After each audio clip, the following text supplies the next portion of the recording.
Get started. So hello, everyone. This is Shannon from Bargain Homes Abroad. I know some of you, a lot of you are new members as of this year, so welcome. This is our first event of 2023, and I'm super excited to be here with everybody.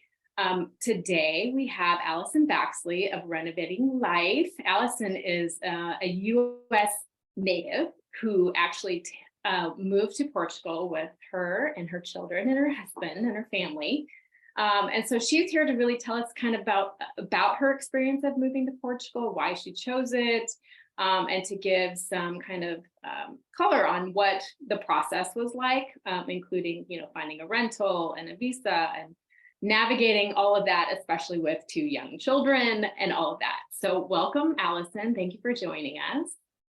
Hi, thank you for having me. Yeah, so we'll just kind of dive right in. First, tell us a little bit about kind of where you're from, and then we'll go from there. Okay, so I grew up in South Texas on the Gulf Coast. My husband and I are high school sweethearts. So we've been together forever and ever. And after college, we both attended the same college in Texas, and then we moved to Chicago so that I could pursue some postgraduate work in the advertising industry. And then from there, we moved back to Texas to be close to family for a little while. We lived in Austin for almost 2 years. And then from there, we moved to New York. And we were there for about 11 years before we made this move. But in between all of that, we've done a few stints abroad, pre-kids, we did study abroad together in London, and then he had some work that took us to Berlin and Iceland and London. So. Nice. Cool. Well, thank you for the background. Now let's get into the meat of why everybody's here. So why did you and your husband choose Portugal for your relocation? Everybody asks this. It's literally the first question that people say, why Portugal? The first time I ever visited Portugal, I was here with a few girlfriends, and we did a road trip from Porto to Lisbon, and as part of a bigger trip. So we went to a few other places before and then ended our last week in Portugal. And everybody said, why'd you go to Portugal? You went to France and Spain and all these places, but why Portugal? I was like, but why not? I mean, it's just one of those places that was 2012. And, a little over 10 years ago, people just didn't know Portugal as a destination, really. It was very under the radar, which, as you and I have talked about, it's not so much the case anymore. But it's still relatively new to a lot of people when they're when they're thinking of places to go on vacation, or especially places to move. Anyway, fast forward, after that first trip, kind of fell in love with it and came back a few more times just on vacation. And then during the pandemic, well, just previously to the pandemic, my husband had a job opportunity that was going to take us to Budapest for 1 year. So we were super excited about that. We hadn't lived abroad since having kids. My daughter's 7 and my son is 3. So, and we'd always said we wanted to go back and live abroad after having kids, but we really just were waiting for the right time, the right opportunity. And finally, this opportunity came up to move to Budapest for a year. We were super excited about it. And then the pandemic hit and everything just sort of went down the drain. We holed up in a cabin in upstate New York to get out of the city. I mean, literally, it all just went away. And then during that sort of lockdown period, we were, talking about what could have been and sort of mourning the loss of being able to do that, that move. We started thinking, okay, so if we can't do it for work, because who knows how long it will take for the world to get back up and running and more opportunities like this to come, we weren't really willing to wait. We were just ready to kind of have a break. And go somewhere else. So we started thinking about where we could go. And literally in about a 5-minute conversation, we just said, if we could go anywhere, where would we go? And Portugal was the top of the list. And then we had to do the research and figure out, okay, how does it work? What kind of visa do you need? Is it possible without a job offer, that kind of thing. But yeah. And we'll go into that. So from the time that you kind of made that decision and then made the move, what was the time period in there? I would say we probably just sat on that idea for about 6 months, just sort of thinking through some of the logistics and doing a little bit of research, but not a ton, just sort of setting our family up for, they're used to all of our shenanigans and we're always up and going somewhere and doing something crazy. So took about 6 months to just kind of let that ruminate and figure out, if it really was something we wanted to pursue. And starting to tie up some loose ends and things like that. And then January of 2021, we got, down to brass tacks and started doing like real research. We got our NIF number, we hired an immigration lawyer and, really started the ball rolling. So January 2021, we moved in late July of 2021. So okay. From start to finish, the process takes about 6 months, depending on how quickly you can get paperwork in order and, get some of those steps done on the process. But usually I tell people 6 months is kind of what you should plan for. It was about 1 year from the time we decided to the time we actually moved, but 6 months of real planning. Okay, so let's take a step back. Did you, at the time that you kind of engaged in so an NIF number is what? It is a Portuguese tax number. It's similar to a US Social Security number, although it's not something that you keep private. You share it all the time. It's not something that can hurt you if somebody finds out what it is. You give it to the stores. It's how you track sort of your spending so that you can get certain rebates at the end of the year when you do your taxes and that kind of thing. But essentially it's your tax number in Portugal. Okay. And you engaged with an immigration lawyer to help you navigate the process. Did you know at that time where you wanted to move, or were you just like, we're going to go to Portugal and we'll figure out where we want to go? No, we did not know where we wanted to move. We knew that we didn't want to be in Lisbon because we were coming from New York City and we really just wanted, a big part of this was to slow down and have more space, have more time, and not feel like we're in that hustle and bustle of city life anymore. But we also love Lisbon, so we didn't want to be too far. Okay. And then, so it really just was one of those things where we said we were going to move, and then we had to research, and we can get into this now, or we can, if there's a better place later. But for us with the kids, it's really about where do we want to put them in school? Do we want to put them in the Portuguese system? Do we want to put them in the private school sector, or do we want to go international? And once you figure that out and you figure out where the schools are, you can sort of hone in on a location, or you can hone in on a location that you really love, if that's, if you know a place that you love, and figure out, which schools are nearby. Okay, so let's go back a little bit to the beginning of the process as you're kind of going through and navigating this. You did this all from the United States. So do you go through and you chose, well, let's talk a little bit about the visa option that you chose, what it's called, and what are the requirements. And then we'll kind of talk about like the process and the steps that you took here in the United States prior to getting to Portugal. Yeah, so like I said, we did hire an immigration lawyer because when we were first getting started, it seemed we found someone who was, fairly reasonably priced, which was great. She seemed really knowledgeable and really was helpful in a lot of ways. But after getting through the process and seeing a lot of people start the process now, you can totally do it yourself. You don't need to hire anyone.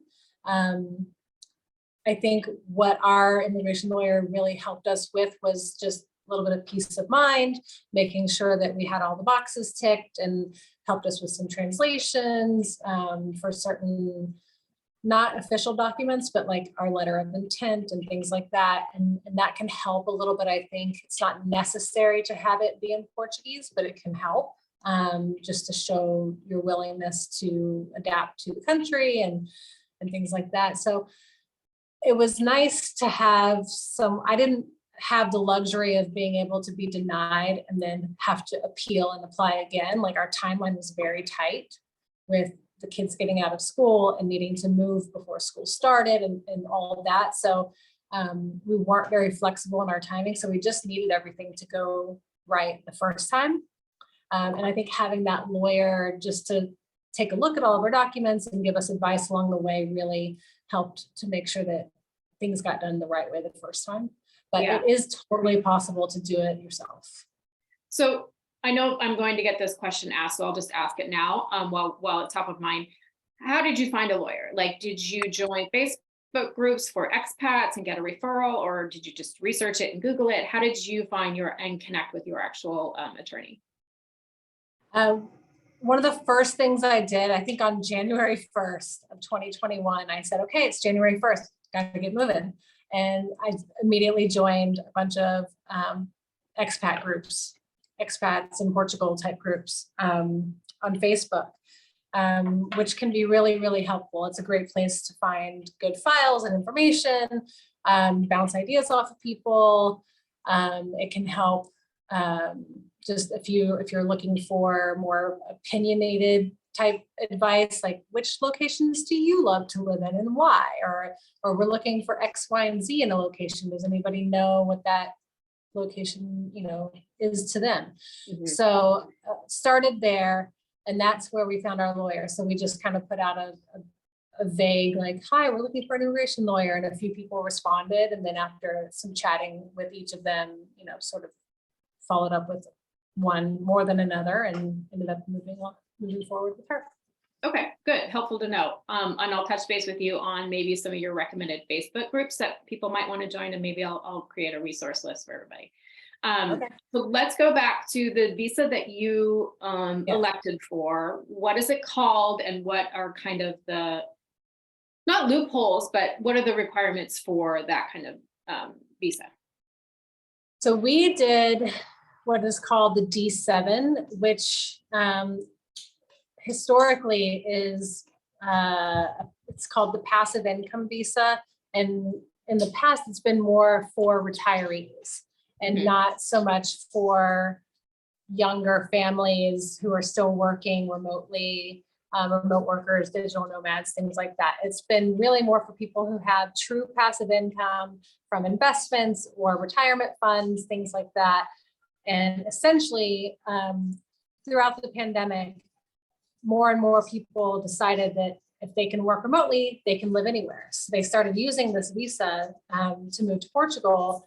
And the loose interpretation of what passive income is, any income that's recurring that comes from outside of Portugal. So if you are able to prove that you have pay stubs coming in weekly, monthly, whatever, at a certain threshold, that would be considered passive income in the eyes of Portugal, right, for the visa process.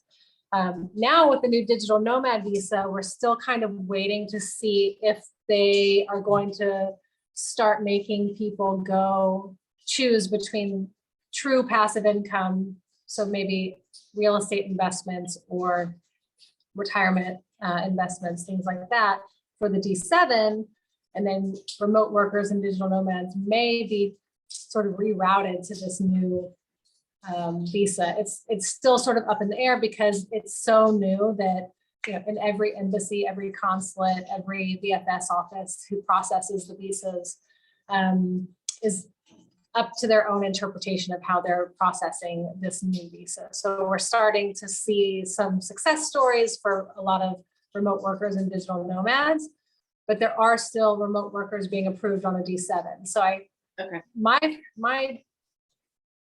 I guess prediction would be they're going to start making the D7 more how it was meant to be traditionally used for the retirement and passive income, and then they're going to push people into the digital nomad visa if they're still doing ongoing work where they're getting paid, weekly or monthly.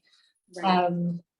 But it's just so new. I mean, it literally just launched at the end of November. So a lot of the consulates in the US are not even processing them yet because they don't really know what to do. So they're working on it. Yeah. And how does one find out like what consulate they would be have to go through depending on where they live? I assume like there's major ones like New York, LA, Chicago. So I don't know exactly when, but a few years ago, the immigration service in Portugal, which is called SEF, S-E-F.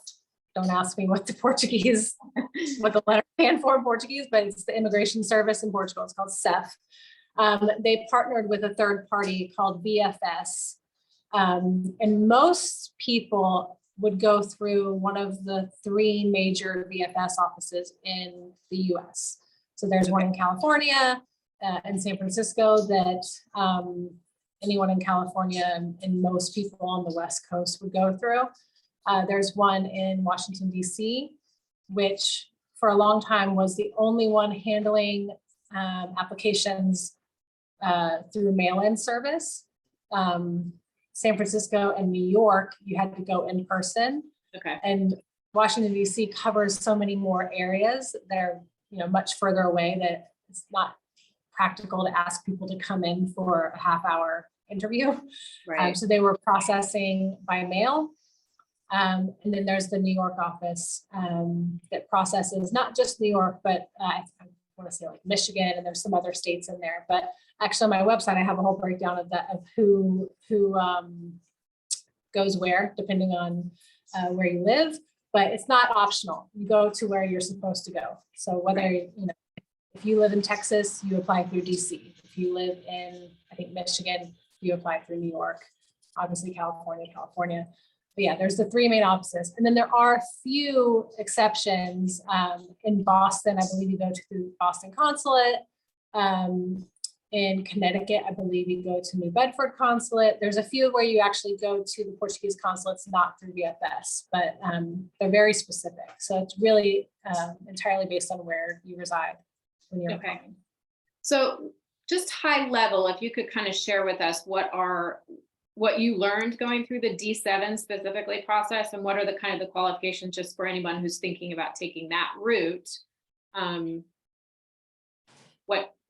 What do they need to know? Have patience.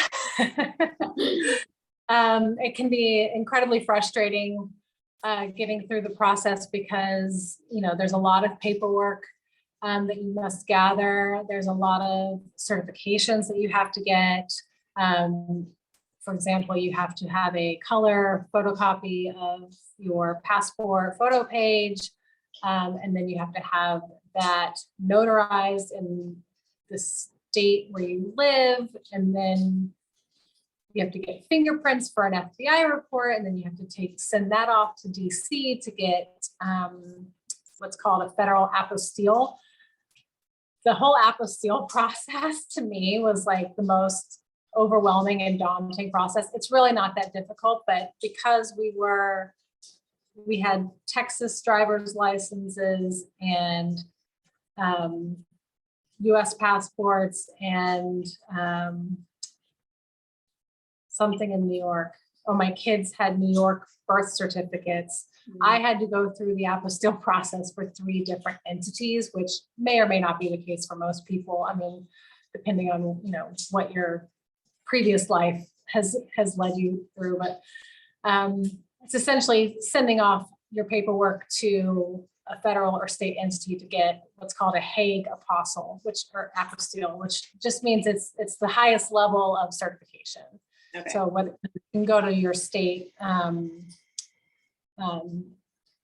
state office and get a notarized signature and whatever for some things, but for a few things like the FBI criminal report, you have to send that off to DC for the federal apostille, which during the pandemic, a lot of these things were just really backlogged and they didn't have the personnel to process them. So things were taking a really long time. So that's where the patience comes in. It's like it's like cooking Thanksgiving dinner. You're trying to make sure everything's hot at the right time and everything's hot and ready to eat, and you only have one oven. It's like that with your paperwork, making sure you get everything stamped and certified and everything the way it's supposed to be at the right time before it expires and, sent off in your application. Yeah, definitely. Now, when you're going through this process, I guess, do you need to find a residency prior to moving to Portugal in order to qualify for a visa? And how does that whole kind of, it's kind of like the Yeah, chicken and the egg. for the D7, it started off, you could just submit like a 3-month or 4-month short-term situation, living situation. So an Airbnb or something off of booking.com or whatever, something that was much less permanent, less official. But then as more people started to apply, and with the pandemic and a lot of people couldn't even come over to visit the country and get housing set up or anything else, I think Portugal, my theory is that Portugal only wanted to approve people for this visa that were really serious about it, and that they weren't just sort of running away and then they were going to leave Portugal after 6 months to go on to bigger, better things. They really wanted to approve people for this visa who really wanted to live here and, set up their life here. So what they ended up doing is making the housing requirement 1 year. And when you get your initial residency visa, it used to be for 1 year at a time, and now it's for 1 year to start, and then you would approve it twice more before you're eligible for citizenship after the 3rd and the 5th year mark.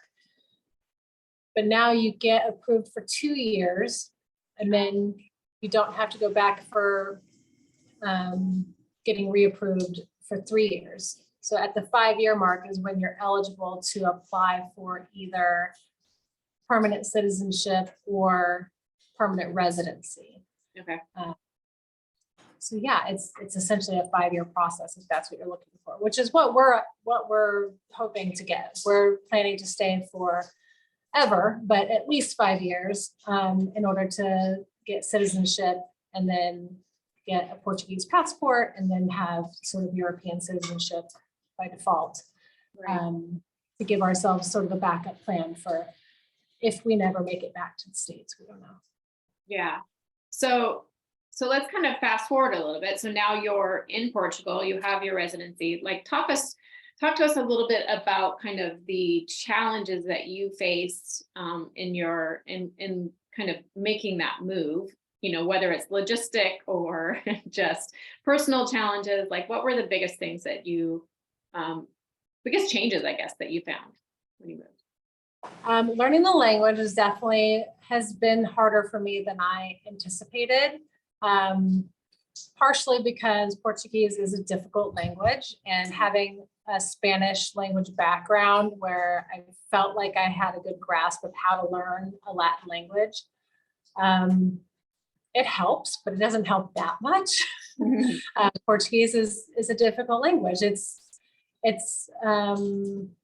without going into too much detail, it's like learning French and not Spanish. I mean, and the difference to me is Spanish sounds very da da da da da da da da, whereas French is like it changes whether you have this word in front or that word behind or this.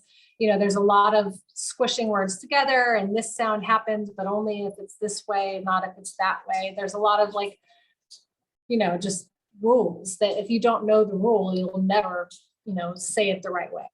But learning the language, just taking in the language, I have been able to do. But when you're in Cascais, especially, which is where we live, but Portugal in general, the English language proficiency here is really high.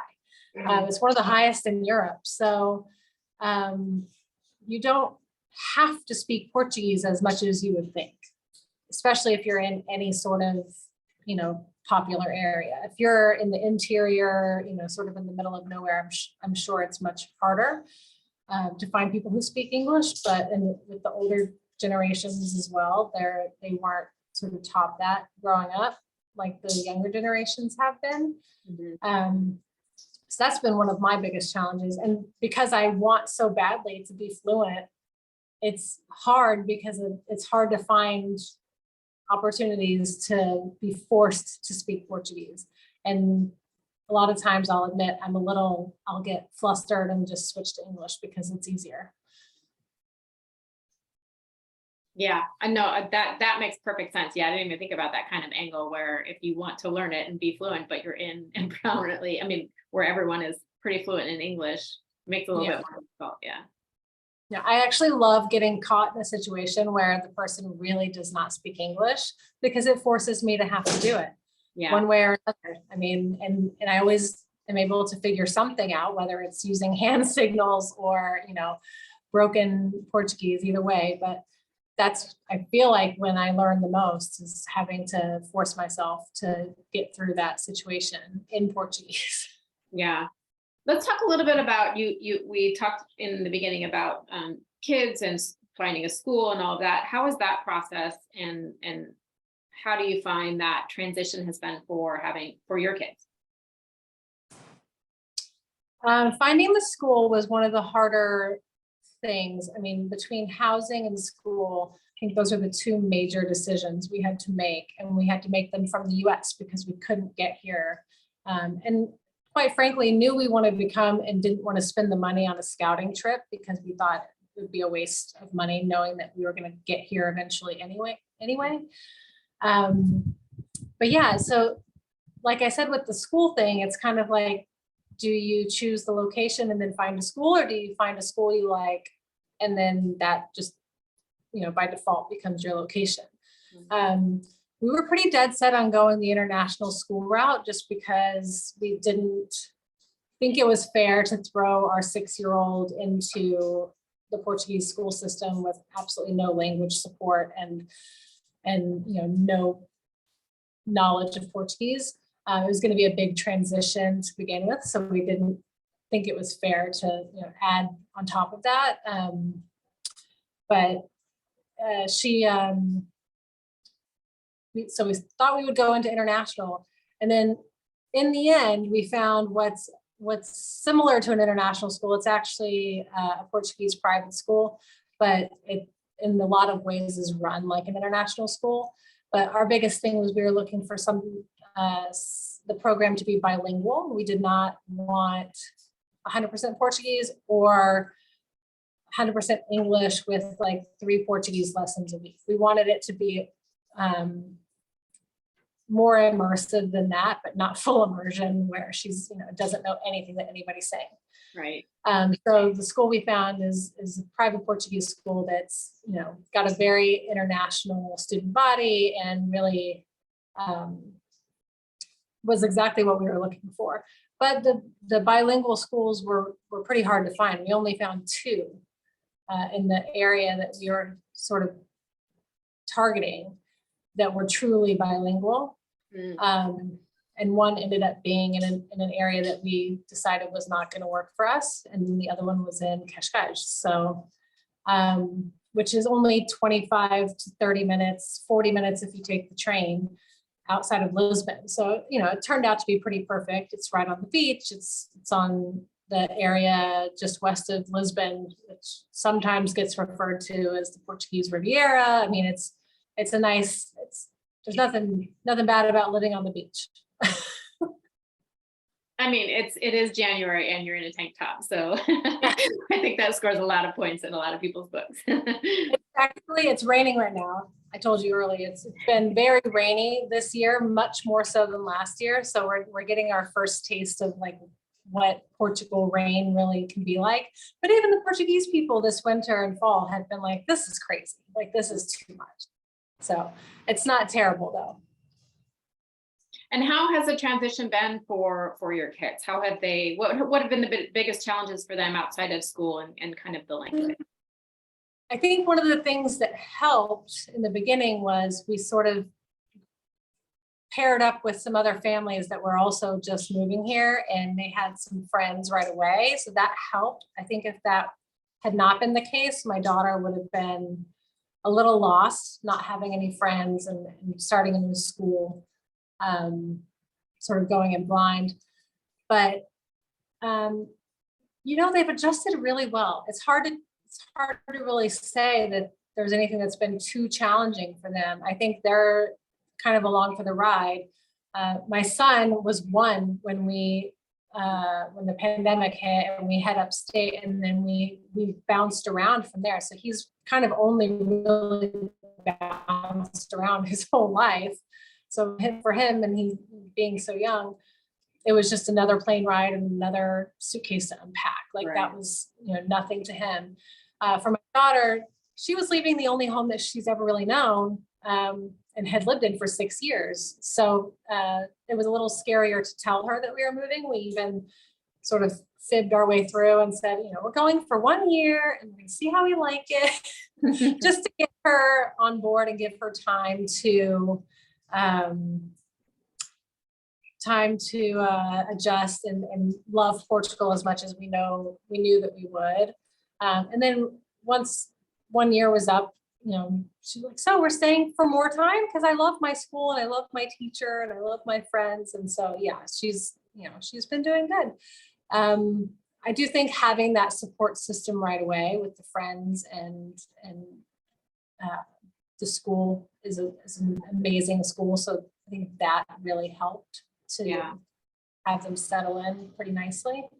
And again, how did you connect with other families or, you said a couple of different people that were kind of making the transition the same time as you did. How did you find those resources? Through Facebook groups and through my blog. I mean, honestly, it started with a lot of people asking about which school we ended up choosing. And once I said that, I had several other moms come back and say, my daughter is also going to the first grade and we're also going to that school. And my daughter's also going to it was just really luck. But I think reaching out to parents who have either recently moved and will be starting the same school, or parents from the same with kids who are going to be going to the same school, is a really good way to just sort of have that little bit of support. And I'll be honest, in New York, we didn't have really a tribe there. We had some friends and some family, but everybody, it's New York, everybody's busy, and you're booking a coffee date for 3 months ahead. So, and here I feel like we have much more of a true support system. Somebody's sick, there's a WhatsApp thread and everybody's saying, oh, can I bring you anything? Do you need anything? I'll pick the kids up from school, or do they want to come over for a play day so you can rest? Like, it's amazing. That's nice. I want to talk a little bit about you. You chose to rent first prior to purchasing any kind of property in Portugal. And I know we had this conversation before, but can you tell us a little bit about the rental process for you and kind of the ins and outs of finding a place in Portugal? We had a crazy story, actually. Because you have to rent before you're actually here, you basically do everything either online or through a real estate agent. Well, we hired this real estate agent who was amazing, and she was the name that came up in the Facebook groups a lot. So you knew that if everybody else is happy, at least you won't, you'll have a good shot of getting something good. So closer to our application date for our visa, we were getting nervous because we hadn't secured anything. And then all of a sudden we're a couple weeks out and we've looked at a bunch of places and we just didn't love any of them. Well, long story short, she ended up securing a rental for us, which we in the end loved what we had seen over the internet, right? Like the pictures looked amazing. She went and did a walkthrough tour on FaceTime with us, and it was great. And then after we'd submitted our application, essentially the owner, who had been a bit reluctant to rent it in the first place because they were planning to sell it, the owner sold the property, and the new owners emailed me saying, hey, yeah, we just bought the house, and obviously your lease is going to have to be canceled. And we were like, wait, what? Who are you? What are you talking about? So and how long was this before you were making the move? Like what kind of time? This was probably 6 weeks before the move. Okay. So luckily we had submitted our application already. But so in the eyes of in the people who are reviewing the application, like, we're good, we've got our lease, as far as they know, everything's good to go. But yeah, we had nowhere to live. So I scrambled and I found a month-long rental sort of in the neighborhood where we wanted to be. And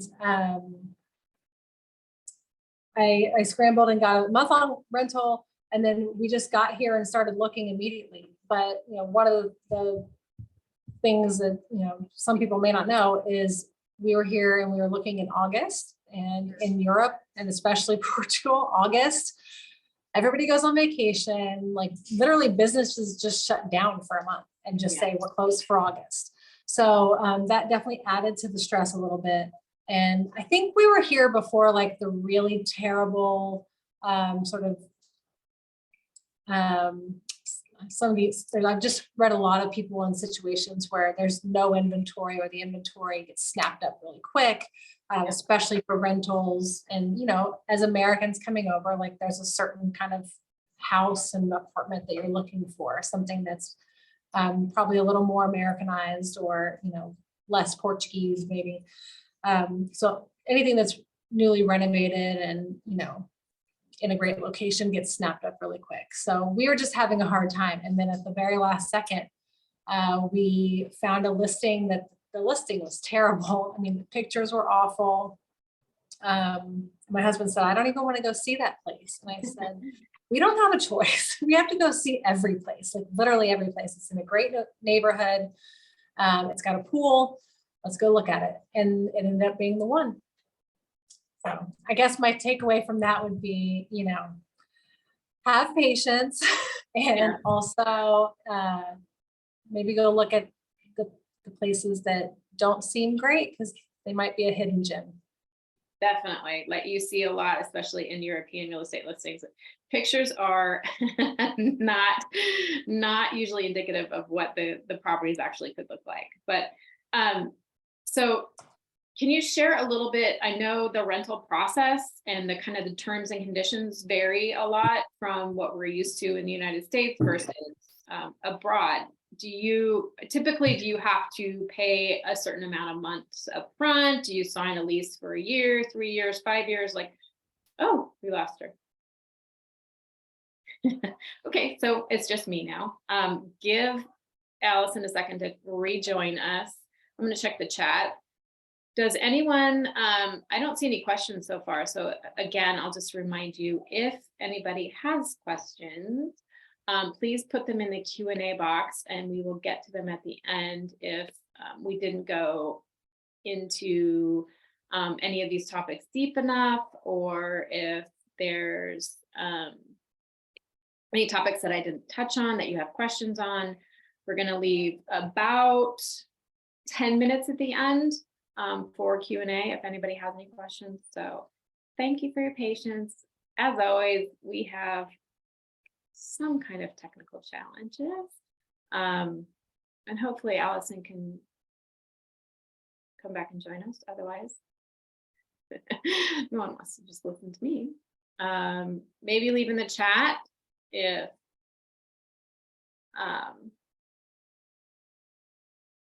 everyone is still here and can hear me and see me. Hopefully it's not issues on my end.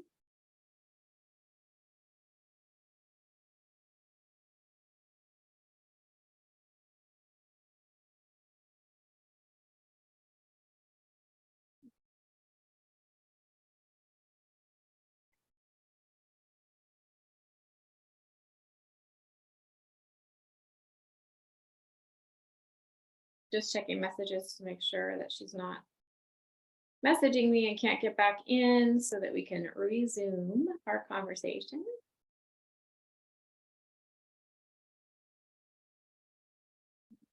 Second.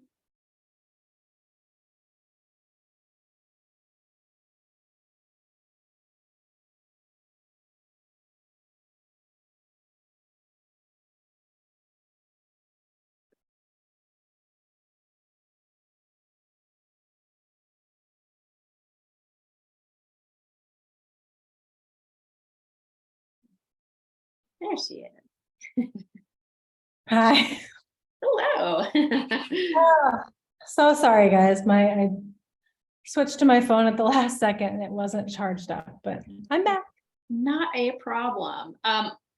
I was just asking about typical rental terms. Tend to be different, right, with European countries in general. So what can people expect when looking for a rental in Portugal? Probably the biggest thing that most people wouldn't do in the States is paying extra rent or extra security deposit up front. There's some new legislation that's coming out that is trying to prevent this from happening, but it's really kind of up to the landlord. So it depends, we have a great landlord, but I've heard of some terrible stories of people who are very greedy and really just trying to get a bunch of money up front.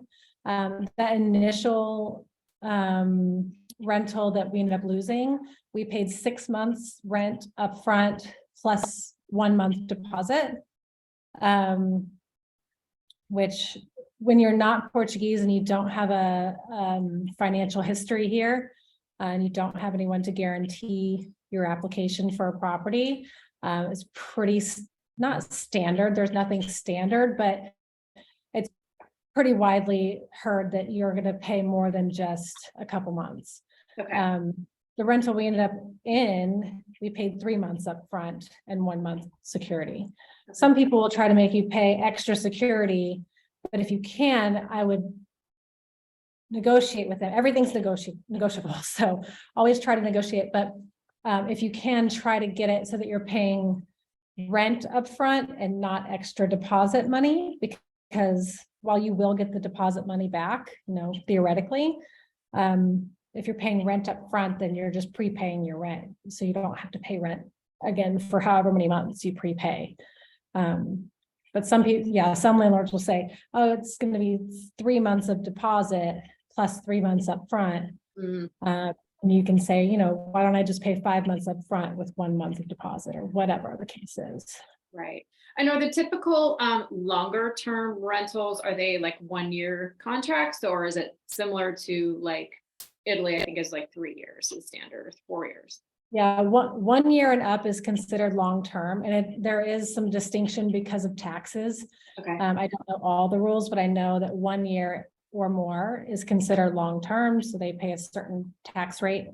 6 months to 1 year is considered midterm, but I don't know if there's a separate tax rate between that and a short-term rental. But to do short-term rentals here, you have to have a special license, and there's a lot of approvals that go on with that. So most people will say they want you to sign for at least 1 year. Okay.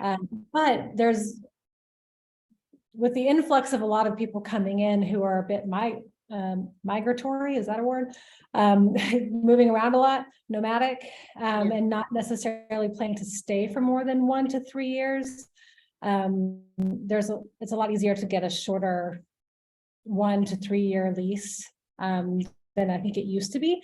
The typical Portuguese lease before there were so many foreigners coming in, I think was 10 years. Oh, wow. So yeah, and that was to protect the renter, I think, to lock in that rental price so that they're not having their rent go up every year. Yeah, exactly. I know kind of the rules and regulations and actually the protections are really in favor of the renters in European countries in general. Yes, definitely. There's a few cases where landlords can, I don't want to say evict you, but can ask you to leave a property if they're going to take the property for themselves.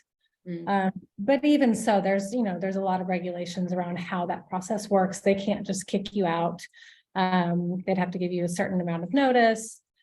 You can break a lease here with 6 months notice. So I can't remember it's been a while since we did our lease, but I remember when we couldn't find anything, it's like, okay, but if we rented something for 1 year, then technically we'd only have to spend 8 months there before we could get out or something. You give a certain amount of notice, and then you have to pay a certain amount. So I think out of 1 year, if you sign for 1 year, theoretically after 3 months, you could break the lease, and then you have 3 more months that you have to pay. So Right. But yeah, it is pretty safe for renters as far as that goes. Okay.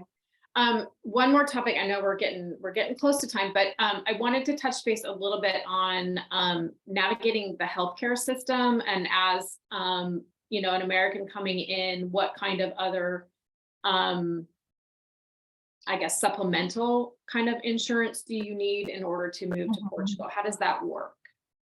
For your visa, you have to have, I think it's 4 months. It's to cover the time between you getting here and you being approved for your residency. So the initial visa is only a 4-month visa, and then it gives you an automatic appointment at SEF in order to sort of finalize everything and be declared a temporary resident.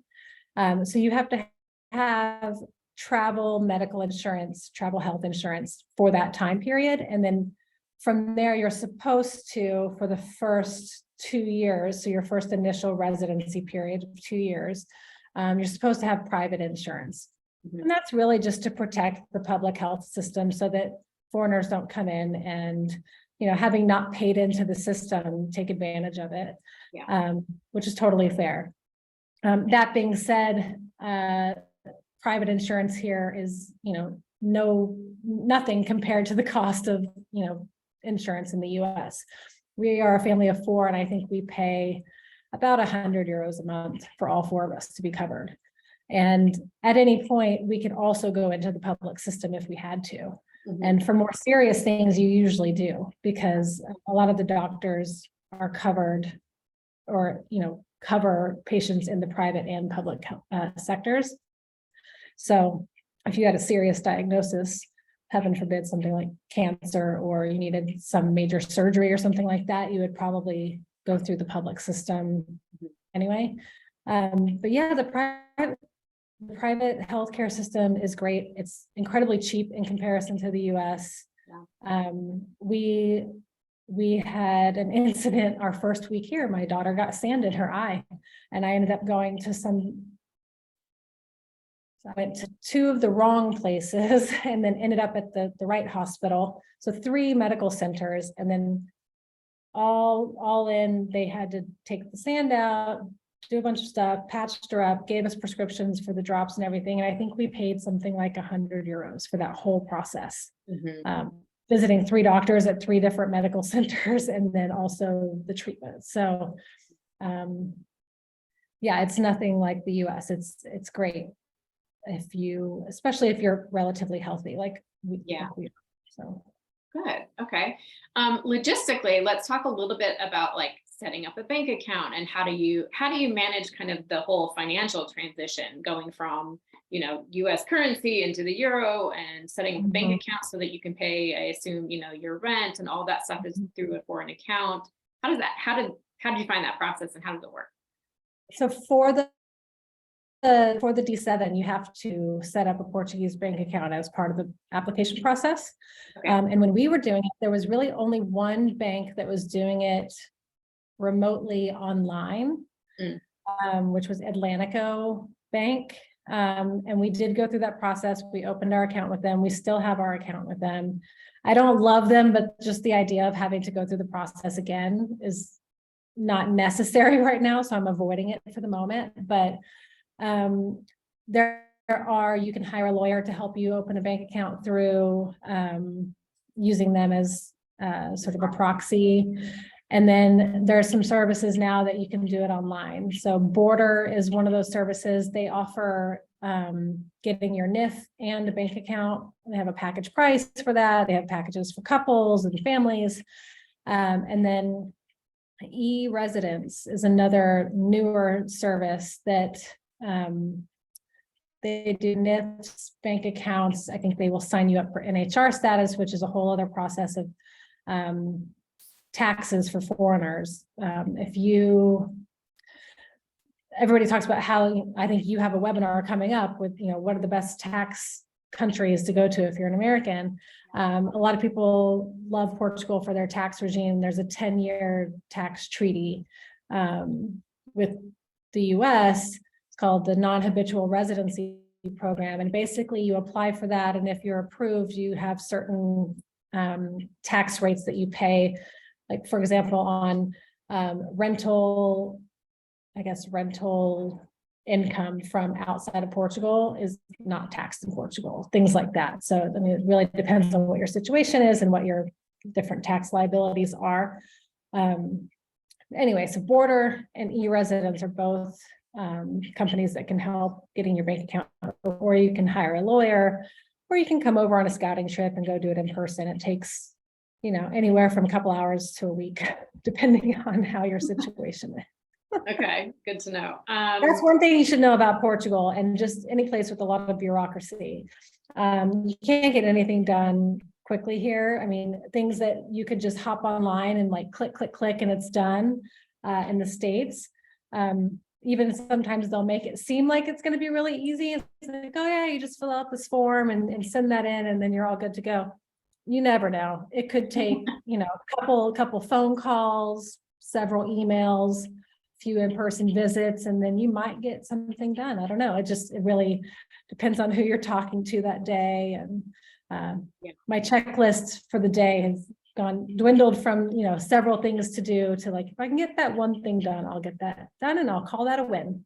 Well, it's all about the lifestyle change too. And it goes back to the patience and having it's a different way of life, right? It's different culture, and that's the whole point of moving somewhere and experiencing. Exactly. The quality of life is different, right? Look, real quick, let's touch a little bit on how much you're comfortable sharing kind of the cost of living comparison. And we'd already talked a little bit about healthcare, but what do you find like day to day, groceries and, utilities and things like that?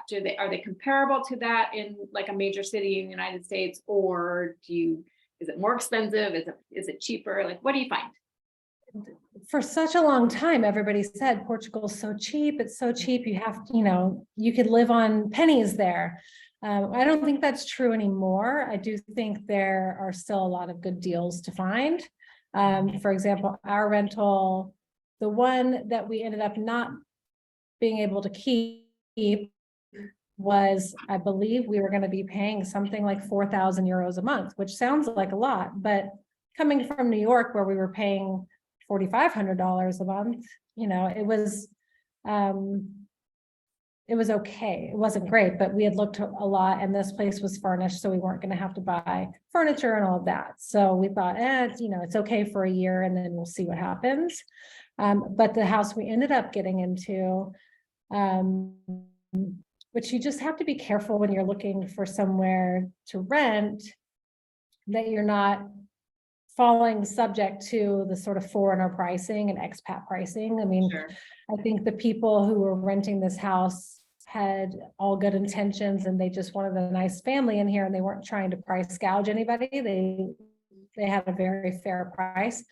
I mean, we went from about 1,000 square foot apartment in Brooklyn for $4,500 a month to probably a 3,000 square foot house with a pool and an outdoor kitchen and, a yard for the kids to play. And we pay 2,500 euros a month now, all utilities included. So there, like I said, prices have definitely jumped, especially if you're in Lisbon. Mm-hmm. Lisbon prices are very steep.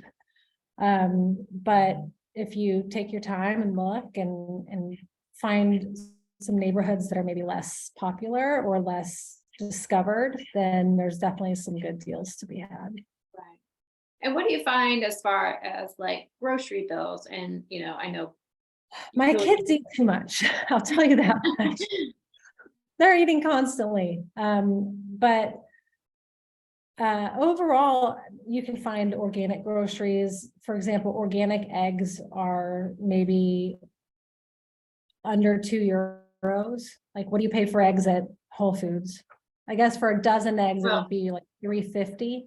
Yeah. Wow. Maybe four euros at the most.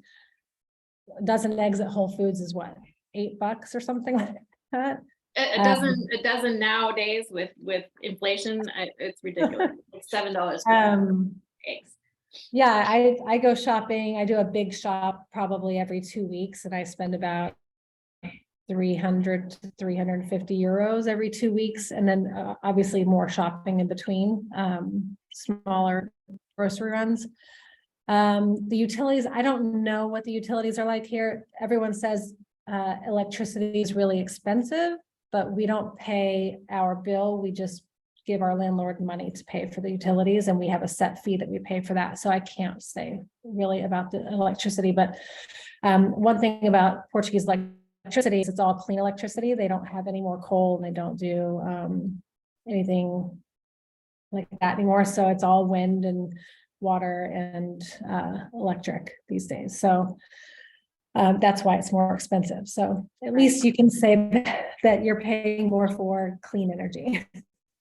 In general, though, I would say we've cut our living expenses down probably by at least a third monthly. So, where we were probably spending, all in with entertainment and everything else, $10,000 a month. I mean, I don't know what our actual spending was. Now we're spending somewhere closer to like 6,000 euros a month all in. So, yeah. So I don't know the numbers really, that I'm guessing. Yeah. Along those lines. Okay. So we've got a few minutes left. Let's, and I see one question in the chat. If anybody else has questions, let's get them in the chat real quick. Do you have any other kind of topics you want to touch on, or words of wisdom that you want to share with everybody? And then we'll address the question real quick. Yeah, well, we bought a car. We bought a used car. We bought a used car, and there was another woman who had just moved from the States the previous year, and I watched her struggle through the process of trying to buy a used car and get financing and all of these other things. And eventually she just ended up paying cash for a used car. And so I just told my husband, I said, I'm not going to struggle through that. I don't know the process of getting financing especially for a pre-owned vehicle. I don't feel like dealing with it. And so we set a budget and we just bought a car used. And that was actually a very easy process. Probably one of the easiest things we've done since we got to Portugal. But you obviously have to have the budget for that. And then we also had to furnish the house that we ended up moving into, because it was completely unfurnished, other than a bed here, and there was a couple chairs, things like that. But pretty large house. We had to furnish from scratch because we didn't ship anything over. But a lot of people do ship containers. Yeah. They'll ship pallets through UPAC. We ship things like that. So it depends. We were just ready to sort of start fresh, so we didn't want to do that, but it's doable. Don't ship a car. No. What is, speaking of a car and driving, what are the requirements for driver's licenses? I know in Italy, you can only be there up to a year before you have to actually go through the driver's license or through a test, which is all informed. What is it like in Portugal? They just changed it this year, but it used to be after your residency status was approved at your CEF appointment, you had 90 days to submit your application to exchange your driver's license. So as a US citizen, you can just essentially say, look, I have a US license. I have this paperwork that I had apostilled back in the States. Like, this is one of the things that you would do before you leave, to get the paperwork set so that you can exchange the driver's license once you get here. But essentially, they have treaties with several countries, and if you have a license from that country, you can just go through the process of exchanging it, which seems pretty simple, and it is pretty simple, but I'm still waiting on my license, so I don't know. My husband got his, I never got mine. But they just this year passed a new legislation that says a foreigner who has been granted residency, their license is valid until the expiry date of the original license, meaning I could have potentially kept my New York license until it expired and it be valid here. But then you have to go through the process of getting the paperwork and getting it sent off for the apostille and all that stuff from Portugal. And it seems a little messier to me than just doing it in the beginning. So I guess it used to have 2 years and now it's up until your license expires. Okay, okay, good to know. All right, I see a couple questions in the chat, so let's try and address some of those questions. So Allie asks, do you know if Portugal has changed the golden visa requirements investment wise? Yes, there have been some changes. Trying to think of, they've upped a lot of the requirements as far as financial minimums. And when it comes to real estate, particularly, there's only certain areas where you can buy real estate as a residential purchase and it qualify. So all the coastal areas, all the places that everybody wants to buy a house, right? Like on the coast or near the beach in the Algarve, in Lisbon, in Porto, all of those places, you're no longer allowed to buy property for residential and use and have it qualify for the golden visa. Unless there's a few exceptions, unless there's been significant renovations in, I think, that equal the cost of the property or something along those lines, like significant renovations to an older property, then it can qualify, but sort of on a case-by-case basis. Yeah. And then there are, if you're not actually looking to move, but you want to get the golden visa and you're just going to do sort of your minimum 7 to 14 days in the country per year, but you want to have an investment property, then there are projects and properties along the coast and in some of those more desirable areas that do qualify. And you can go through, I work with a company called JLL Real Estate, and they have a lot of properties and big development projects with tons of properties to choose from, depending on what your budget is. And it can go as low as, I think, 280,000 euros.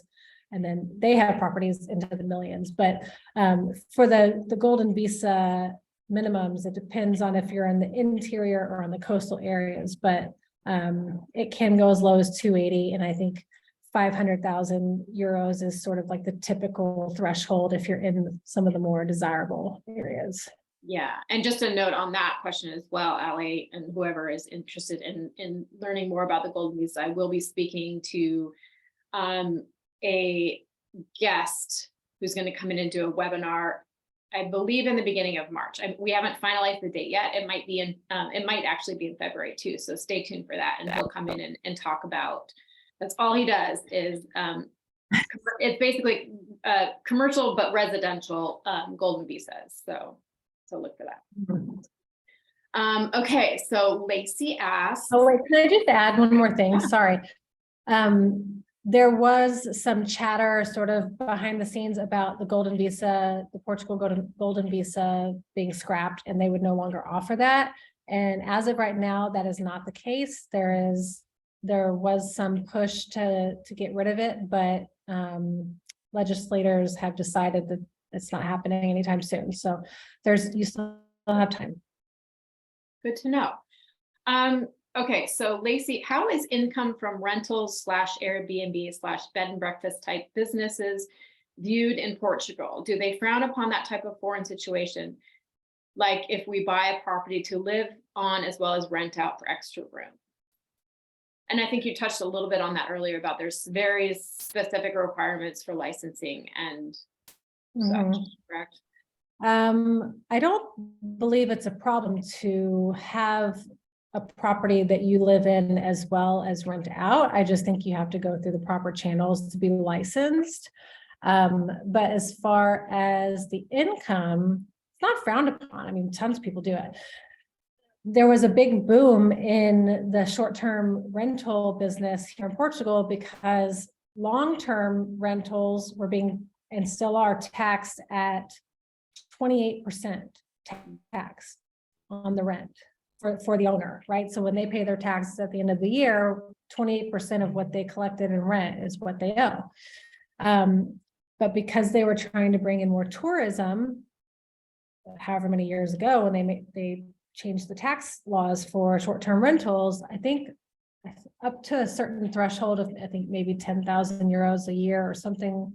And then it's progressive, but it's only 6% for taxes. It's really low. And so there were a lot of people who were not offering their properties as long-term rentals anymore and only doing short-term because they could make more money because they could charge more because it's short-term rental, you know, in a desirable location or whatever.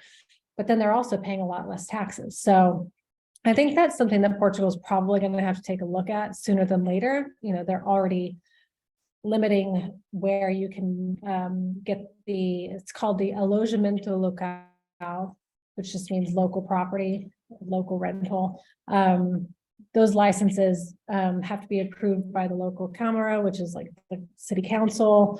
And there's a lot of areas that are being restricted. So basically the entirety of central Lisbon is off limits now. Nobody can get the AL license there anymore.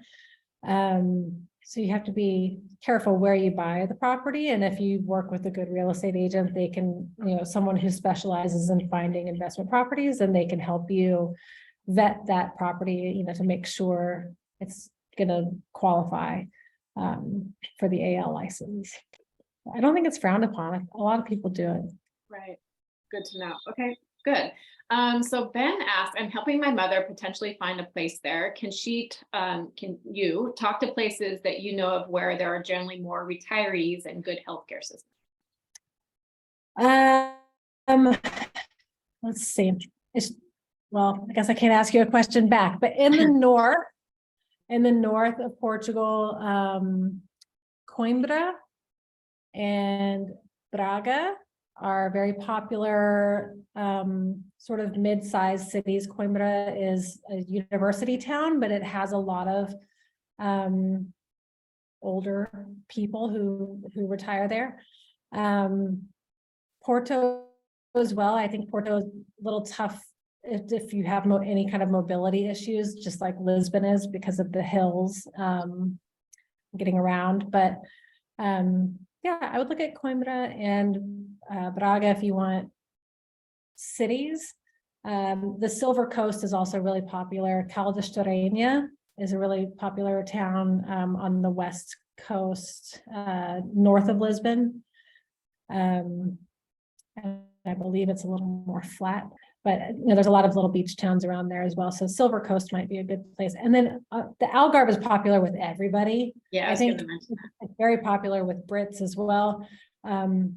Even more so with families recently, but I think that was sort of like the retirement haven for a long time, just because, you know, it's always warm and sunny there. And yeah. Definitely. Okay, good to know. And Lacey had one more follow-up question. So homeschooling, is that an option there? Yes. I don't know the details. I think you have to go through the proper channels, but yes, it is possible. There's also some programs here. There's one called OutSchool. There's one here in Cascais that is run by or started by a local business owner. Oh, I can't believe I can't remember what it's called. I think it's called OutSchool or Unschool or something like that. But essentially, it's schooling online, and that's local. So that's one avenue, and then there's a company that runs out of Sintra, a program where families can come and they provide housing, community workspace, and a school for kids, and they do memberships for 3 months to up to a year. So for more like nomadic families. And there's a family that I know that just did 3 months with them, and they liked it a lot. So it's a nice way to kind of come in and have sort of a temporary situation as your landing pad, and then give you some time to sort of scout more locally if you're looking for something else. But true homeschool, I think, is possible. You just have to get it approved through the proper channels and make sure that, you know, you're doing all the bureaucracy. Right. Paperwork. Okay. Portuguese love paperwork. Paperwork for everything. Good. Okay. So let's talk about where everyone can find you. I know please share your website because you have so many fabulous articles there about all of the stuff that we talked about, and you go into very, in detail. So where can everybody find you? And if they want to reach out and get in touch with you, how can they do that? Yes, my blog is renovatinglife.com. I have everything, on there, from how to move to Portugal, what life in Portugal is like. I'm launching a travel section to hopefully give some more information about traveling within Portugal and popular places that are easy to get to from Portugal. I have expat stories on there, which you can get a lot of great information from, and recently launched the real estate section for anybody who is looking for a golden visa investment property. Renovatinglife.com. Also on Instagram. I just had to start a new Instagram, sadly, because my other one died a sad death, but it is at renovatinglife_blog. I'm also on Pinterest and Facebook, but those are the two main, I think. And then on the website, you can find my email address if you would like to contact me directly. Great. And I will, when I post the replay to the members website, I will include Allison's contact information. Go give her a follow on Instagram. She just went through hell with the old account, and now she's starting from scratch. So let's go give her some Instagram love and build that back up. Any last words of wisdom that you want to share with everybody? I love helping anyone who has questions. So if you ever just want, someone's second opinion on something or 2 cents, then feel free to get in touch with me. You can DM me on Instagram, send me an email. I always write back. Okay. Thank you, Allison, so much for your time today. It's been so helpful. It's been a pleasure chatting with you. I hope everybody got some great information out of this. Thank you for attending, and we will talk soon. All right. Thank you. Bye, everybody.